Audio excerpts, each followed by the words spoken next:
My name is Louis Adolph Rabb, R-A-B-B. I know everybody asked them, but my father nicknamed all of his boys. But he just happened to nickname me Mike, and it stuck. Everybody calls me Mike Rabb. But did you know that I have listened to his life story approximately 999 times?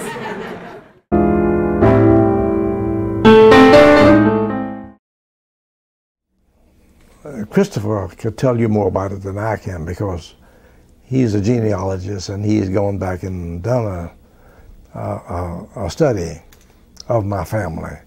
And so from Christopher, my grandfather was called Mad Jack Rabb. That's what they called him. Mad Now why Jack. that name, I don't know. Oh yeah, he was a slave, of course. He bought his freedom.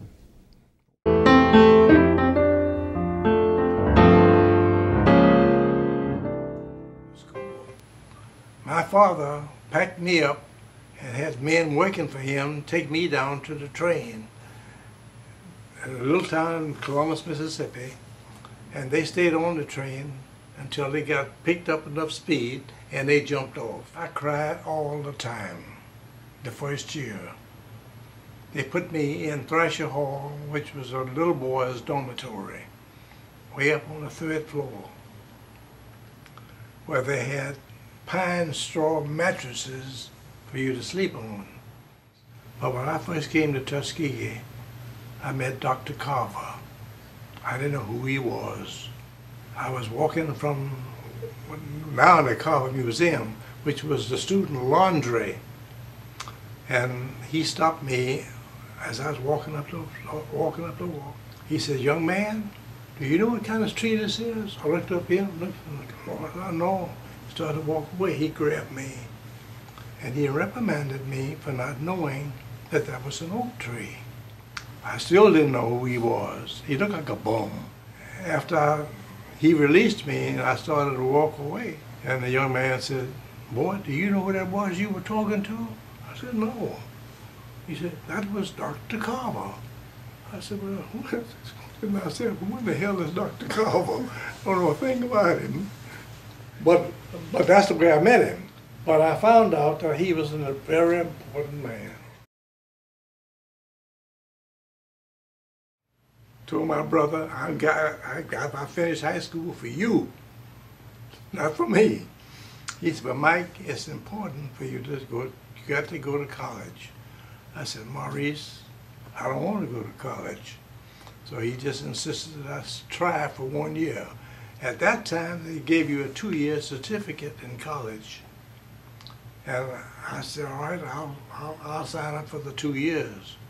And when that was up, I was finished.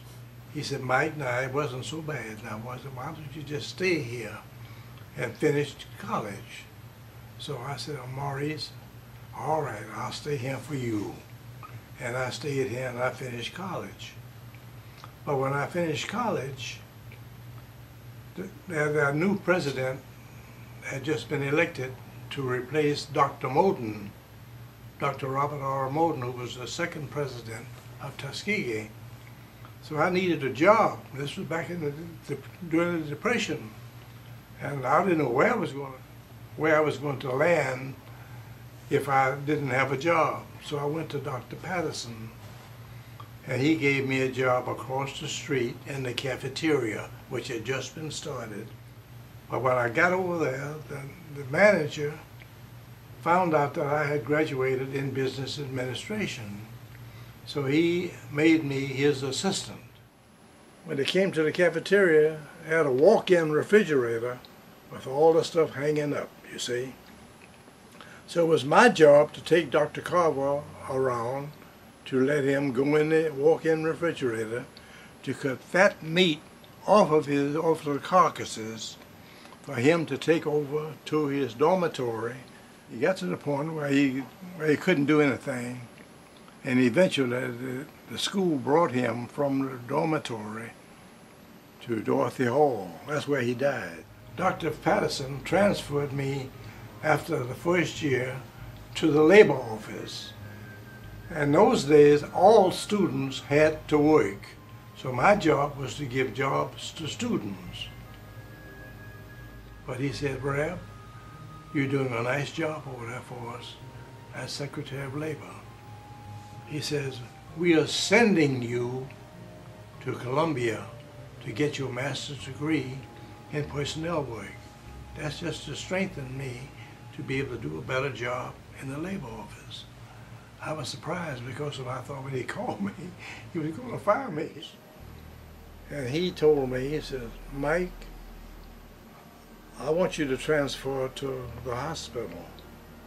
I said, well, all right, he's in the hospital. He said, well, just go over there part-time. And you can, if you don't like it, you can continue to give jobs to students. I told you all of the students had to work. Well, I went over there, but I liked it over there. I was head of the business office. That's all I was doing. It was Dr. Kennedy's last year at Tuskegee. He had been here. He was Booker T. Washington's private physician. But he'd been away and come back, and he was going back again. You know, the Klan ran him out the first time. I don't know if you know that or not. But, so I enjoyed it over there. I enjoyed working with Dr. Kennedy. And when he left, the school called me up again. I've been in the business, working in the business office for 2 or 3 years. So they called me up and said, we are sending you away to get your master's degree in hospital administration. So apply to the schools that are offering it. So they told me, he said, apply to all of them and see if you can get in. Well, I applied and I was accepted by all of them. So I chose Northwestern because of its program, Hospital Organization and Management. Bachelor's degree in Tuskegee in Business Administration. I have a master's degree from Columbia in personnel work, and I have a master in hospital administration from Northwestern University. So I had met several guys. We used to get together every weekend just to drink. We would sit down and talk and everything, and we would drink beer. So one of the guys said, now why don't we form a poker club? I didn't know what he's talking about. I'd never played poker, didn't know anything about it. There's about a half a dozen of us, but they were all PhDs, you know, and they knew about poker. From that time on, we formed the poker club, and we've been playing poker since 1945.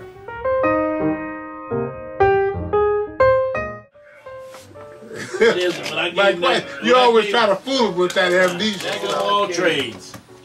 I really can't think of anything with that we do now that we didn't do when we started.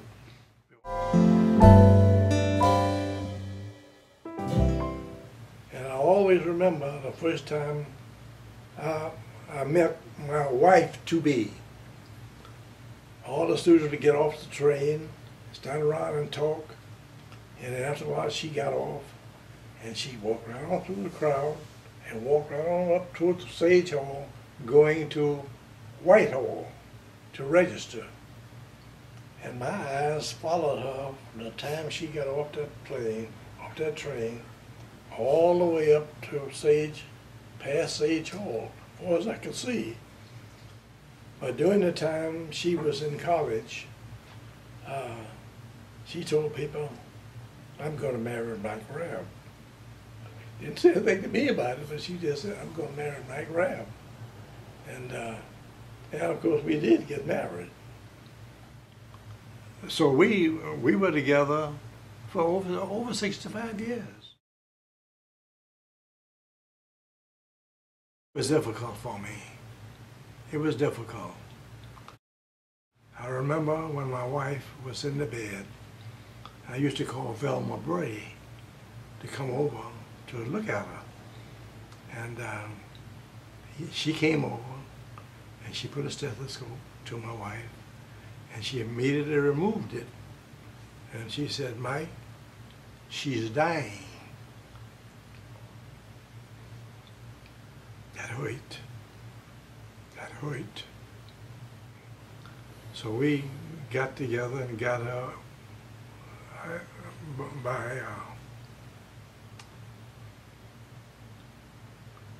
got her transported to the East Alabama Medical Center, where she died in the emergency room.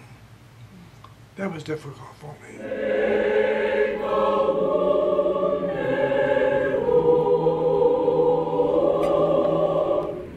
As I said earlier, we are so moved, so deeply moved by this celebration. I'm glad to see all of you, and I appreciate it. I want you to know that. And we thank all of you for your participation in making this one of the most wonderful evenings ever for our entire family. Yeah, I see my wife is buried here, and, but a lot of my friends are all along here. And all of these plots were vacant. The president of Tuskegee had bought some. But when I found out, I ordered about 15 of them. And I paid for them. All the guys gave me the money back. But all of these are my friends. All of these people, from the corner all the way down to that right there.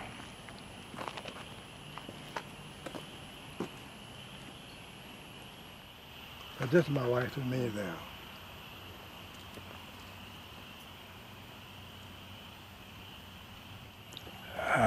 As my daughter told me one time, she said, Daddy, everybody dies.